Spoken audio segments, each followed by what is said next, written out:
All NEET aspirants, you are listening to the podcast Botany for NEET by S. Ramakrishna. In this topic, the fermentation. In fermentation, anaerobic breakdown of the glucose in absence of oxygen. And the fermentation seen in case of prokaryote and unicellular eukaryote. If we say alcoholic fermentation in presence of the yeast, the pyruvic acid undergoes decarboxylation to form acetaldehyde in presence of pyruvic acid decarboxylase, and acetaldehyde is reduced to ethyl alcohol. In these two reactions, first reaction is decarboxylation, second reaction it is reduction. Which undergoes decarboxylation? Pyruvic acid undergoes decarboxylation. Which undergoes reduction? Acetaldehyde undergoes reduction. Which undergoes oxidation? NADH undergoes oxidation. NADH oxidized by acetaldehyde. In this co-product it is CO2. End product it is ethanol, that is ethyl alcohol. Next, in lactic acid fermentation in presence of lactobacillus, pyruvic acid undergoes reduction and produces lactic acid. Here pyruvic acid reduced by NADH. Ultimately, lactic acid is formed. In both the cases, alcoholic fermentation as well as lactic acid fermentation, NADH reoxidized to NAD. Next, in skeletal muscle cells, under aerobic condition, pyruvic acid is formed. Under anaerobic condition, where inadequate availability of oxygen for respiration, pyruvic acid reduced to lactic acid. Whether it is ethyl alcohol or lactic acid, it is hazardous, that is damaging to the cell. In all these fermentation, less amount of energy released, that is less than 7% of energy released from the glucose and not all trapped in the form of ATP.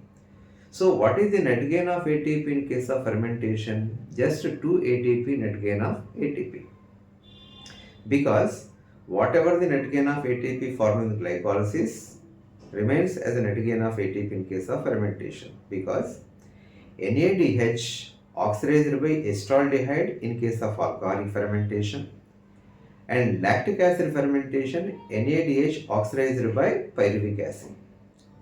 Because in aerobic respiration NADH oxidized by oxygen, that's why more number of ATP formed in aerobic respiration. In this, few number of ATP, that is the 2 ATP as a net gain in case of the fermentation. Next, in alcoholic fermentation, in natural alcoholic fermentation, the alcoholic concentration is 13%. Why there is no further increase of alcoholic concentration? There is no production of enzyme by yeast. Why there is no production of enzyme by yeast? Yeast poison themselves to death by 13% of alcohol. What is the reason you are getting high alcoholic concentration beverages available in the market?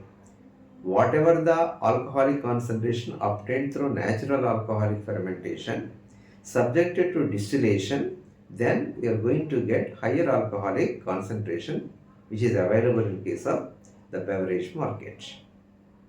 Next, in aerobic respiration, complete oxidation of glucose into carbon dioxide and water with much amount of energy released and many number of ATP formed with involvement of mitochondria. So mitochondrial respiration is aerobic respiration. This type of respiration seen in case of higher organism. So you can frame the number of questions like this. So fermentation in prokaryote, unicellular, eukaryote. In alcoholic fermentation, which is oxidized, NADH is oxidized, which is reduced, acetaldehyde reduced. In lactic acid fermentation, which is reduced, pyruvic acid, which is oxidized, NADH oxidized. In aerobic respiration, which is oxidized, NADH oxidized, which is reduced, oxygen it is reduced. So net gain of ATP in anaerobic respiration it is the 2 ATP. What is the percentage of alcoholic concentration, natural alcoholic concentration that is obtained in fermentation? That is 13%. So I'm signing off from this episode. We'll see in the next episode, that is aerobic respiration. So listen with attention, connect to the topic to answer whatever the question appear in case of NEET examination.